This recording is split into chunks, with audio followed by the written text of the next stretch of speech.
চালের চেয়েও দাম বেশি। মানুষ এবার আলুর বদলে কি খাবে? বেশি করে আলু খান, ভাতের ওপরে চাপ কমান। কথাটি নিশ্চয়ই মনে আছে আপনাদের।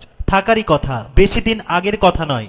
দেশের বাজারে চালের দাম ক্রমাগত ঊর্ধ্বগতি থাকায় সরকারের পক্ষ থেকে এমন কথা বলা হয়েছিল। তখন মানুষও সত্যি সত্যি আলুতে ঝুঁকেছিলেন। আলু বাংলাদেশের অন্যতম জনপ্রিয় সবজি। সারা বছরই বাজারে এর দেখা মেলে। এই দেশের প্রায় প্রতিটি ঘরেই আলু সবজি হিসেবে ব্যাপক জনপ্রিয়।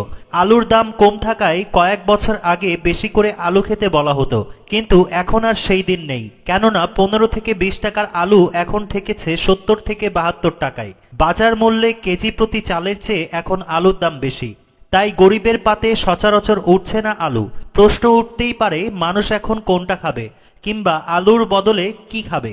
রাজধানীর বিভিন্ন বাজারে সরেজমিনে দেখা গেছে 70 টাকা কেজিতে আলু বিক্রি হয়েছে, যা গত সপ্তাহে 60 থেকে 65 টাকার মধ্যে ছিল। ব্যবসায়ীরা বলছেন, এবছর আলুর যে সংকট সেটা সবাই জানে, তাই দাম কোথায় গিয়ে ঠেকবে সেটা বলা সম্ভব না।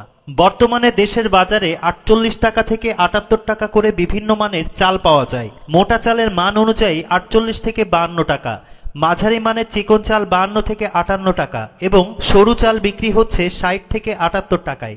এই তথ্য নিশ্চিত করেছে trading corporation of Bangladesh TCB.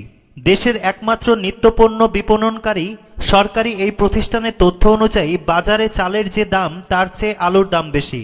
কারণ একটাই, 2-3 বছর আগেও সরকার আলুর বাড়তি উৎপাদনের যে তৃপ্তিতে ছিল সেখানে বাধা পড়েছে। গত মৌসুমে আলুর উৎপাদনও কমেছে, যে কারণে হু হু করে বাড়ছে আলুর দাম। কৃষি বিপণন অধিদপ্তরের সূত্রে জানা যায়, 2022-23 অর্থ বছরে আলু রপ্তানি হয়েছে, যদিও তা আগের 3 বছরের রপ্তানির তুলনায় অনেক কম ছিল। কিন্তু বর্তমানে রপ্তানি তো দূরের কথা, আমদানি করেও বাজারে সামাল দিতে পারছেন না সরকার। বাংলাদেশ কোল্ড স্টোরেজ অ্যাসোসিয়েশন বলছে, প্রতি বছর ফেব্রুয়ারি থেকে মৌসুমের আলু কোল্ড স্টোরেজে সংরক্ষণ শুরু হয়। এবছর এলাকা ভেদে 20 থেকে 30% পর্যন্ত আলু কম সংরক্ষণ করা হয়েছে। একই সঙ্গে উৎপাদন কম হওয়ার কারণে এবার নির্দিষ্ট সময়ের আগে থেকেই কোল্ড স্টোরেজের আলু বিক্রি শুরু হয়েছে। তবে এই মৌসুমে আলু উৎপাদনের তথ্য এখনো প্রকাশ করেনি বিবিএস। গত 2022-23 অর্থ বছরে আলুর উৎপাদন ছিল 1,04 লাখ মেট্রিক টন। আলুর মূল্য ক্রমাগত ঊর্ধ্বগতির কারণে বেশি করে আলু খান, ভাতের উপরে চাপ কমান। কৌশল এখন আর কাজ করছে না, উল্টো ক্রয় ক্ষমতার বাহিরে যাওয়ায় গরিবের পাত থেকে সরে যাচ্ছে জনপ্রিয় সবজিটি।